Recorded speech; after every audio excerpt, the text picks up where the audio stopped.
Famille biologique et la presse disent au revoir à Albert Yangari. Ce matin, faisant suite à la messe à son endroit, l'église Sainte-Marie, la presse nationale lui a rendu un hommage au siège du quotidien L'Union. Yannick Menga, Medarengeng pour l'économie de cette événement. L'illustre boussole de l'audiovisuel public, de la radio et de la presse écrite tire sa révérence. Il s'est illustré tout au long de sa vie par sa simplicité, son humilité, son ouverture démocratique naturelle. Le moment est triste, l'héritage professionnel immense, mais c'est l'état d'esprit de l'homme et la gratitude à son endroit qui rythment l'événement.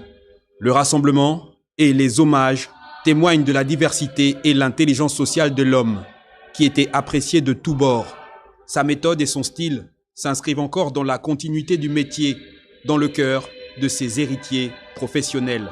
Permets-nous de te rassurer que cela ne signifie pas la fin de ta présence à l'Union. Bien au contraire, tu resteras éternel dans nos cœurs et dans nos esprits, car une plume ne meurt jamais. Pour la boussole tracée et que toutes les générations de professionnels des médias doivent suivre, surtout dans ce contexte de restauration des valeurs.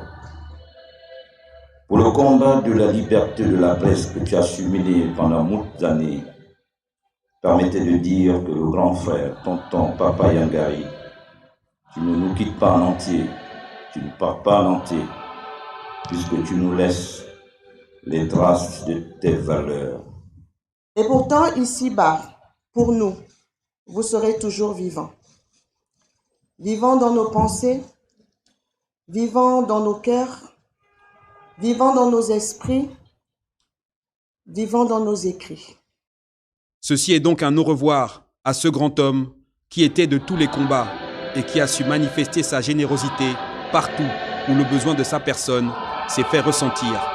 Un grand frère, un père et un grand-père d'exception. C'est la fin de ce journal. Merci à vous de